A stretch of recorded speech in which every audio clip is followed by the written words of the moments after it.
Setiap generasi selalu memiliki kebiasaan yang berbeda. Cara mereka memandang sesuatu dengan sudut pandang juga yang berbeda. Gaya mereka, lifestyle mereka, cara mereka mencari uang, dan cara mereka mencapai sesuatu dan mendefinisikan sesuatu pun itu berbeda setiap generasinya. Ini akhirnya apa sih? Jangan pernah berhenti belajar karena dunia itu cepat berubah sekali.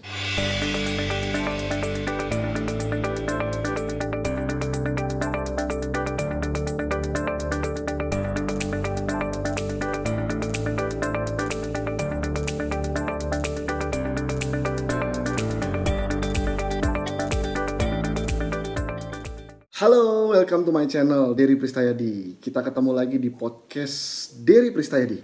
Teman-teman, di episode kelima kali ini, kita mau ngobrolin apa ya? Kayaknya kita ngobrolin sesuatu yang lagi tren di hari ini, teman-teman sekalian. So, ini banyak menyita sekali fokus saya karena sampai orang rumah di rumah saya tuh ikut-ikutan ngelakuin itu gitu. Jadi kalian pernah dengar gak sih yang namanya Face App? Face App mungkin aplikasi di handphone yang bisa merubah mimik wajah kalian tuh jadi berubah gitu. Pernah dengar ya? Atau pernah lihat? Atau sekarang kalian lagi pakai? Itu sampai anak saya tuh sampai pakai juga loh, di handphonenya ada gitu loh. Anak saya tuh umurnya baru mau 6 tahun. Jadi di handphone dia tuh ada aplikasi Face App. Saya nggak tahu tuh dia bisa download dari mana. Dan dia bisa tahu dari mana gitu. Dan sebelum saya lihat anak saya tuh pakai aplikasi Face App tadi gitu. Jadi beberapa hari yang lalu saya juga ngelihat di media sosial, di Facebook, di Instagram, itu orang-orang tuh majang foto yang ada tulisan Face App-nya. Terus tadinya tuh saya nggak ngeh gitu. Maksudnya nggak ngeh tuh teman-teman, saya tuh nggak terlalu merhatiin gitu. Karena memang orangnya nggak terlalu merhatiin gitu. Nggak terlalu merhatiin kalau ada orang-orang yang ngupload foto di media sosial. Jadi karena saya ngelihat tulisan Face App-nya itu sering gitu. Jadi tiba-tiba tuh fokus saya berubah. Ini apa sih gitu. Jadi ternyata pada saat saya lihat tuh, perubahan mimik wajah. Maksudnya perubahan mimik wajah tuh bukan mimik wajahnya berubah. Bukan mimik wajah. Jadi perubahan di wajahnya itu benar-benar berubah saat dia menggunakan aplikasi Face App gitu. Saya belum coba aplikasinya, teman-teman sekalian. Saya belum coba, tapi kalau saya lihat sepintas di handphonenya anak saya gitu. Jadi kalau saya laki-laki tuh saya bisa kasih wajah saya itu agak sedikit mulus gitu. Terus agak sedikit ya kinclong lah kayak gitu. Terus kalau saya foto pakai Face App itu bisa saya kasih kumis, bisa saya kasih mungkin brewok-brewok gitu muka saya gitu. Terus bisa kelihatan lebih tua gitu. Itu kalau laki-laki ya. Kalau perempuan mungkin jadi lebih beauty, lebih cantik, lebih mulus, lebih apa gitu ya. Jadi teman-teman sekalian. Nah, apa nih yang mau kita obrolin dari si Face App ini? Sebetulnya saya nggak ngobrolin spesifik tentang si tentang si Face App ini gitu, si aplikasi wajah ini gitu loh. Jadi saya nggak akan bahas secara spesifik fungsi dan manfaatnya, karena saya lagi tidak membahas itunya sebetulnya. Jadi kita belajar dari fenomena Face App ini, apa sih yang bisa kita pelajari gitu, dan apa yang bisa kita obrolkan. Dan dari obrolan tersebut, mungkin dari obrolan yang kita obrolin di podcast ini, itu bisa menjadi satu benefit gitu, manfaat yang bisa memberikan benefit. Jadi bisa memberikan keuntungan bagi kalian. Kalian bisa mendapatkan hal positif dari kejadian si aplikasi wajah ini, atau yang kita kenal sebagai namanya itu Face App. Jadi teman-teman, saya tuh nggak terlalu ngikutin karena saya belum baca risetnya juga. Saya belum cari datanya di internet gitu kan. Dia itu dibuatnya kapan, pertumbuhan mulai berkembangnya itu kapan gitu. Cuman itu kayak mendadak tuh boom gitu, bus gitu. Kayak mendadak boom, deng. Terus tiba-tiba semua orang pakai. Nggak semua orang sih ya, ini lebay banget sih saya. Gitu. Tiba-tiba hampir sebagian besar orang yang senang menggunakan media sosial itu pakai aplikasi wajah tersebut, atau yang biasa kita kenal namanya Face App tadi, teman-teman sekalian. Nah, apa pelajaran yang bisa kita ambil dari fenomena si Face App ini, teman-teman sekalian? So, ini lagi-lagi sudut pandang saya. Jadi kalau ada sudut pandang yang berbeda dari kalian, don't worry, be happy loh, teman-teman sekalian. Karena ini hanya berdasarkan pemikiran saya, sudut pandang saya, dan apa yang bisa saya cari dan apa yang bisa saya fokuskan yang baiknya dari kejadian itu gitu loh. Dari kejadian si fenomena si Face App ini yang sekarang sedang hangat di kalangan masyarakat sampai anak kecil. Bahkan para perempuan, para wanita hari ini sedang sangat mungkin banyak berterima kasih dengan Face App ya gitu. Kenapa saya bilang banyak terima kasih ya? Ya mungkin dengan Face App banyak dari kita, entah itu perempuan, laki-laki atau ya perempuan dan laki-laki itu benar-benar bisa mengekspresikan sesuatu yang ada di dalam dirinya gitu. Jadi jati dirinya tuh keluar gitu pada saat menggunakan aplikasi tersebut. Istri saya juga pernah kasih lihat gitu. Ya. Ini lihat deh wajah bunda nih. Kalau pakai Face App tuh bedanya gini loh ya. Saya sampai bengong. Oh iya, kok beda ya? Iya. Luar biasa ini aplikasi, saya bilang. Gitu. Nah, teman-teman, saya tuh sempat mikir, apa yang baik dari Face App? Apa yang bisa saya pelajari dari Face App dan ini berguna untuk perkembangan hidup saya? Apalagi perkembangan tentang bisnis saya nantinya gitu kan ya. Apa yang bisa saya pelajari, hal baik apa yang bisa saya pelajari dari fenomena si Face App ini. Nah, ini yang mau kita obrolin teman-teman sekalian. So, ini menurut balik lagi ya, obrolan ini tidak bermaksud untuk ngajarin kalian, tidak bermaksud untuk menggurui kalian, juga tidak bermaksud untuk mendikte kalian. Kenapa? Karena ini jujur ini cuma ngobrol doang gitu kan, ini cuma ngobrol doang. Plus saya tuh dapat pelajaran gitu dari fenomena Face App. Nah, saya pengen berbagi aja gitu. Ya kalau apa yang saya bagikan ini bermanfaat, memberikan benefit bagi kalian, silakan kalian teruskan gitu kan ya. Silakan kalian share video ini ke teman-teman kalian yang mungkin menurut kalian itu membutuhkan obrolan ini gitu kan ya. Tapi kalau menurut kalian omongannya nggak ada gunanya gitu loh, obrolannya Bro Dery, Mas Dery, Pak Dery ini nggak ada gunanya, nggak ada efeknya, ya nggak perlu dibagiin gitu ya. Bebas-bebas aja teman-teman sekalian. Nah, kita lanjut ke fenomena si Face App ini. So, ini kenapa saya angkat temanya, topiknya di podcast yang episode kelima ini pas banget. Kenapa? Karena di episode ketiga dan keempat kemarin kita baru membahas isi resume dari bukunya si Les Giblin. Dan ini masih ada kaitannya gitu. Ini masih ada kaitannya dengan episode 3 dan episode 4. Jadi gini, kan kemarin di episode 3 saya bilang apa yang dikatakan oleh Les Giblin kemarin, semua orang hanya tertarik dengan dirinya sendiri. Saking mereka, saking semua orang, berarti kan kalau semua orang juga saya juga gitu loh. Jadi bukan berarti saya lagi ngomongin kalian gitu. Saya juga lagi ngomongin diri saya. Saya bilang semua orang itu lebih tertarik dengan dirinya sendiri. So ketika si aplikasi wajah ini keluar, karena si fungsi dan manfaatnya itu adalah ya jujur aja gitu kan, memperhalus wajah kita tuh yang tadinya udah oke jadi makin oke gitu kan ya, terus sudah keren jadi makin keren gitu kan. Saya pikir sih ya semua orang tuh pasti tampan, semua perempuan itu pasti cantik gitu kan ya, nggak ada yang jelek gitu teman-teman sekalian.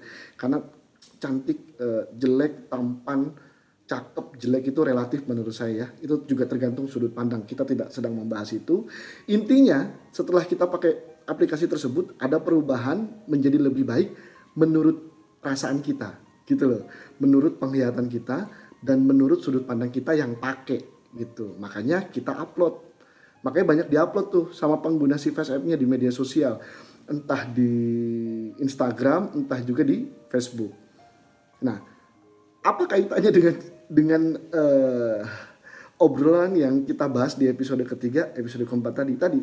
Jadi ini membuktikan, jadi risetnya si Les Giblin dan Dale Carnegie benar-benar membuktikan di kejadian si Face App ini, bahwasannya karena orang itu lebih tertarik dengan dirinya, so ketika ada perubahan dan menurut dia ini sesuatu yang patut dibanggakan dan mereka ingin dihargai menjadi lebih dihargai lagi, akhirnya apa? Dia upload tuh fotonya. Dia upload gitu. Mungkin dengan, ya saya nggak tahu, namanya perasaan orang kan beda-beda, bener nggak? Saya juga tidak berani berasumsi apa-apa tentang perasaan orang-orang atau kalian yang sedang menggunakan aplikasi itu. Yang jelas saya melihatnya dari sisi positif, bukan negatif gitu. Karena buat saya, apa yang saya cari itu kan pasti yang saya dapat gitu. Jadi kalau kita cari sisinya positif terus gitu kan, yang kita cari positif, positif dan positifnya, apa yang baiknya gitu, kita pasti dapat yang baiknya, teman-teman sekalian. So, kita balik lagi ke fenomena si Face App ini, aplikasi wajah ini. Jadi pada saat ini booming, ini merangsang semua orang untuk apa? Untuk tampil, menampilkan siapa dirinya gitu loh, ingin dilihat oleh orang. Kenapa sih orang ingin dilihat jauh lebih baik di mata orang banyak? Karena semua orang ingin dianggap penting, teman-teman sekalian. Ini menurut bukunya Dale Carnegie kan gitu. Yang kemarin pas banget kita bahas gitu. Jadi si Face App ini melihat, jadi gini, saya nggak tahu riset mereka tuh seperti apa, tapi ini hanya balik lagi, ini adalah sudut pandang saya gitu loh. Ini adalah sudut pandang saya melihat fenomena ini. Jadi kalau ada opini yang berbeda, sudut pandang yang berbeda, atau teori dan riset yang berbeda, ya don't worry, be happy gitu, no problem teman-teman sekalian. Dan ini juga bukan discuss yang serius-serius banget, karena kita cuma ngobrol gitu loh. Ngobrolin sesuatu yang mungkin bisa bermanfaat. Jadi kita bisa belajar dari fenomena si aplikasi wajah ini gitu. Saya yakin gitu kan ya, karena dia tahu, dia nih gini loh, karena dia tahu marketnya gitu, karena dia tahu marketnya, dia tahu target marketnya, bahwasannya semua orang itu sebetulnya narsis gitu. Narsis tuh ada levelnya teman-teman sekalian gitu ya. Tapi kalau kalian bilang, saya kan narsis pak, ya it's okay. Itu kan sudut pandang kalian, ya fine-fine aja. Jadi nggak perlu repot-repot untuk berdebat gitu teman-teman sekalian. Kayak gitu. Nah, karena si Face App ini melihat bahwasannya semua orang itu memang menganggap dirinya penting dan hanya tertarik sama dirinya, dan semua orang ingin dianggap penting di mata orang, ingin dihargai di mata orang gitu kan ya, ingin mendapatkan pujian di mata orang. So aplikasi ini jadi tren, jadi booming. Kenapa? Karena benar-benar bisa mengikat keinginan dari market yang ada, teman-teman sekalian. Si Face App ini benar-benar tahu apa yang diinginkan oleh market. Benar-benar tahu apa yang ingin dilakukan oleh market. Ini yang dikatakan oleh si Les Giblin. Gitu loh. Di bukunya Skill with People, teman-teman sekalian. Nah, sekarang pelajarannya apa nih? Selain dari kita sudah belajar tadi sedikit kan ya, dari obrolan tadi. So, saya melihat gitu loh. Jadi ini bisa kita pelajari dalam membuat sebuah bentuk penawaran apapun ketika kalian sedang berbisnis atau hari ini kalian sedang menjadi seorang tenaga sales atau marketing di sebuah perusahaan tertentu gitu loh.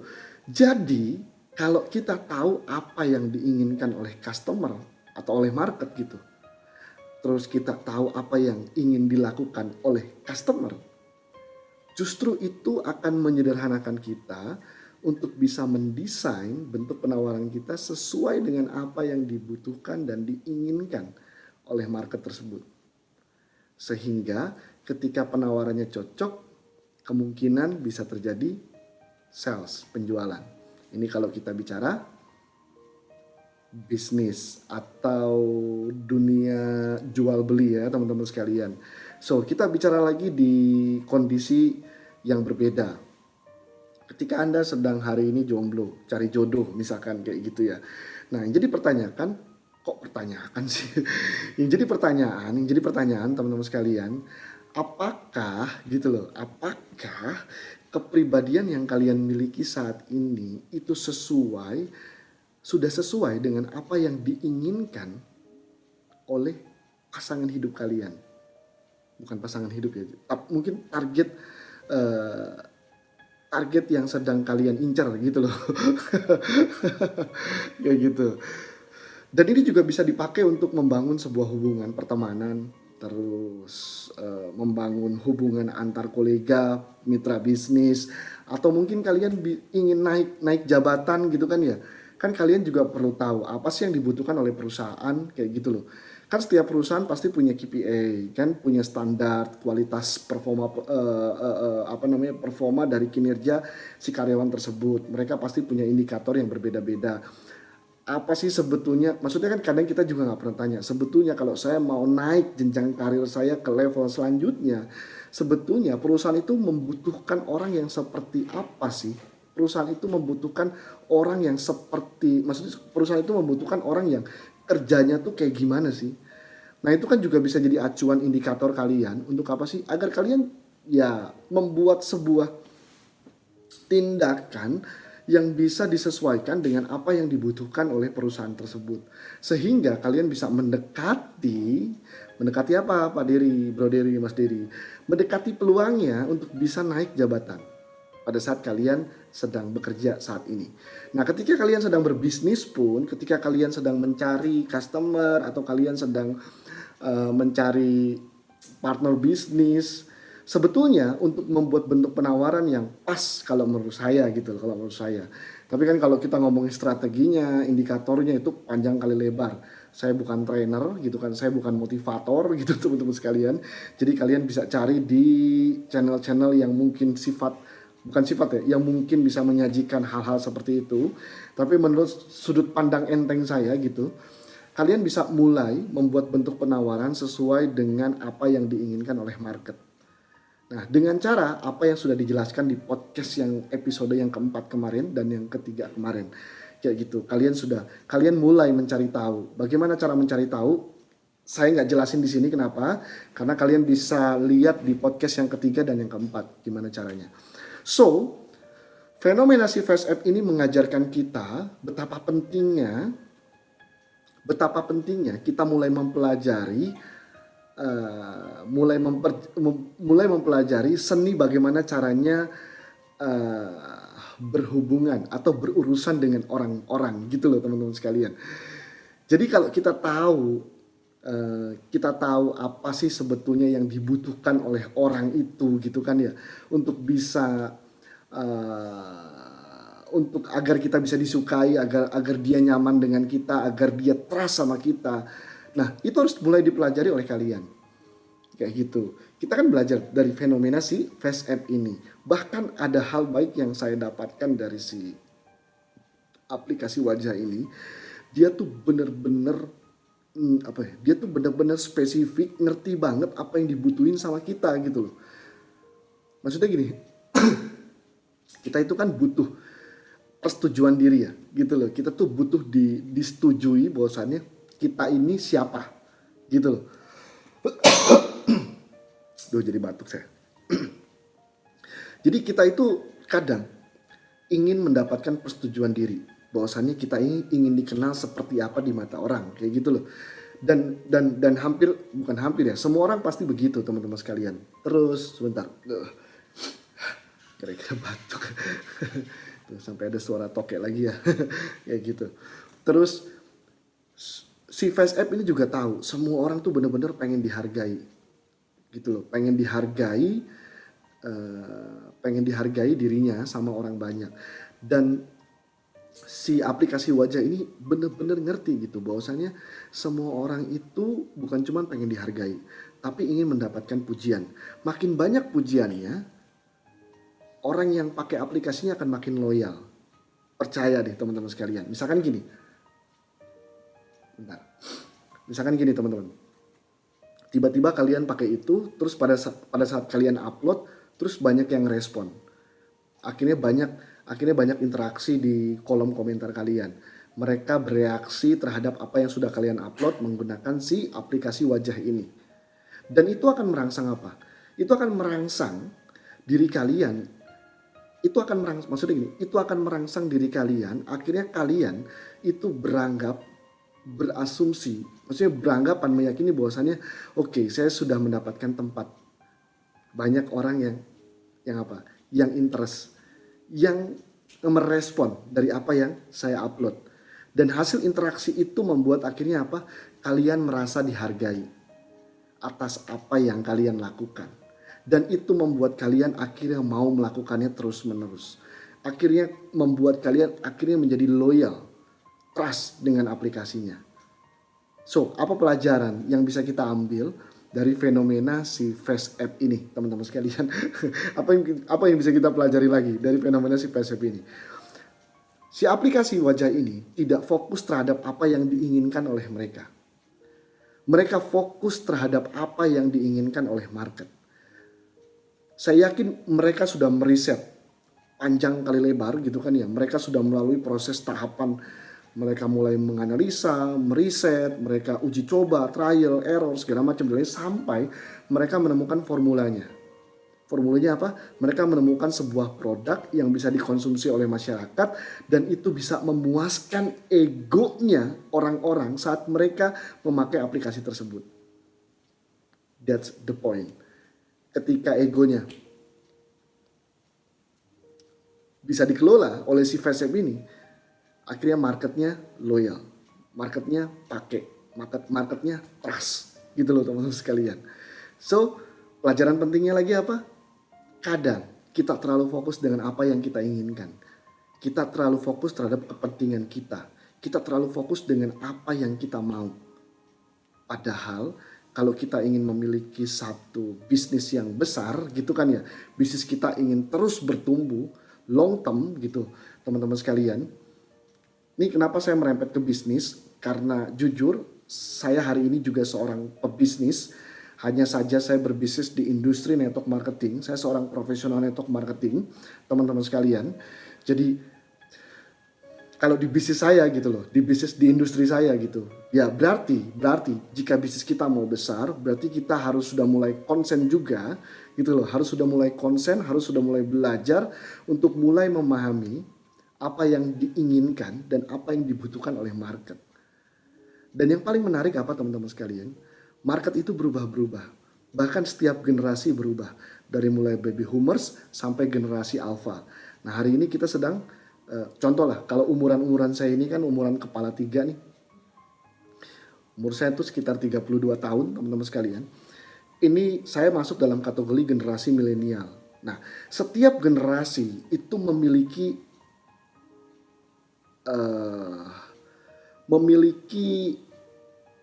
proses keinginan yang, maksudnya gini, setiap generasi selalu memiliki kebiasaan yang berbeda gitu. Cara mereka memandang sesuatu dengan sudut pandang juga yang berbeda. Gaya mereka, lifestyle mereka, lalu cara mereka mencari uang dan cara mereka mencapai sesuatu dan mendefinisikan sesuatu pun itu berbeda setiap generasinya. Kayak gitu. Nah, ini akhirnya apa sih? Akhirnya ketika kita belajar dari Face App gitu kan, ketika kita belajar di bisnis kita pun gitu kan ya, jangan pernah berhenti belajar teman-teman sekalian, karena dunia itu cepat berubah sekali. Ketika dunia cepat berubah, ketika kalian gak siap berubah, kalian akan punah seperti dinosaurus gitu katanya. Jadi jangan paksa, maksudnya gini, jangan sampai akhirnya kalian terpaksa berubah. Karena apa? Karena dipaksa berubah karena kondisi. Lebih baik prepare, bersiap dari sekarang untuk mengantisipasi hal-hal yang bisa kita prediksi. Apa sebetulnya yang dibutuhkan oleh market ke depannya? 5 tahun lagi, 10 tahun lagi, apa yang dibutuhkan? Apa yang bisa mewakili dari definisi mereka tentang tujuan dan goal mereka dalam hidup mereka?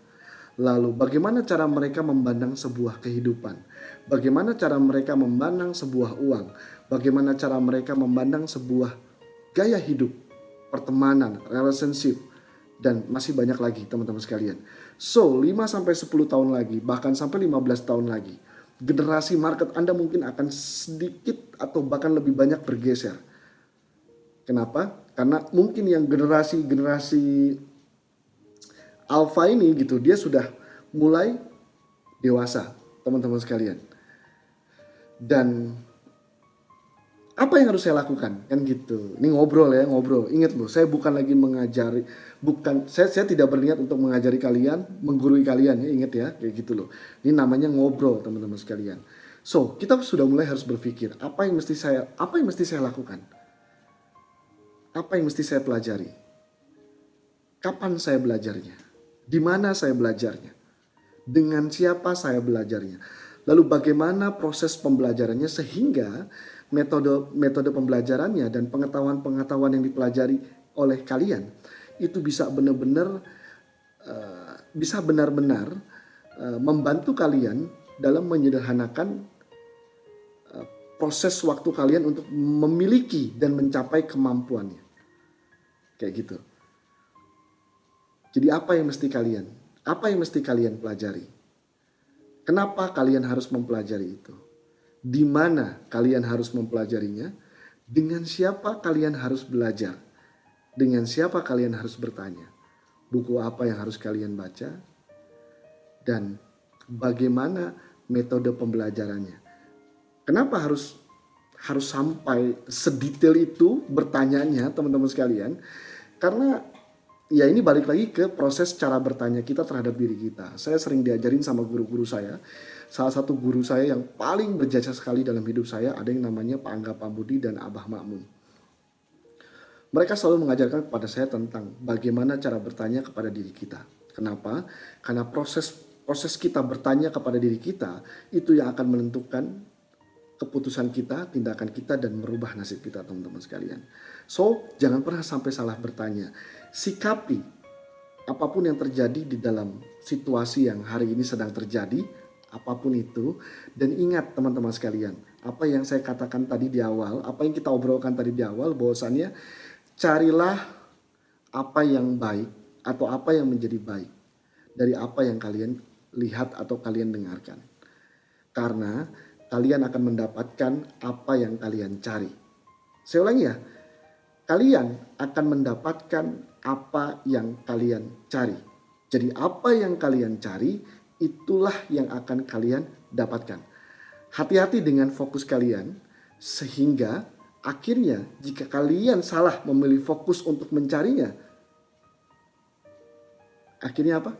Akhirnya kalian memiliki jawaban yang tidak tepat untuk proses pengambilan keputusan dalam hidup kalian. So, ini penting banget menurut saya gitu. Karena apapun yang ada apapun yang ada di hadapan kalian, apapun kondisi yang kalian alami saat ini, semuanya tergantung dari bagaimana cara kalian bertanya terhadap diri kalian. Dari setiap apa yang kalian sedang alami dalam kondisi tersebut.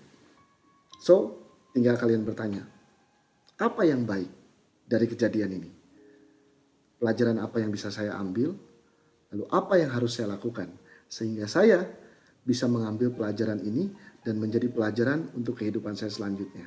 Terima kasih teman-teman, sampai ketemu lagi di podcast berikutnya. Semoga obrolan ini bermanfaat. Jangan lupa Anda subscribe. Kamu subscribe channel ini, lalu klik tombol loncengnya sehingga kalian mendapatkan notifikasinya di handphone kalian ketika saya mengupload video-video terbaru di channel ini. Karena bakal seru sekali kalau kita terus ngobrol di sini gitu kan ya. Dan obrolan ini akan terus berkembang insya Allah, karena banyak sekali yang bakal kita obrolin di podcast Dery Pristayadi, teman-teman sekalian. Terima kasih, sampai ketemu lagi di podcast berikutnya. Bye-bye.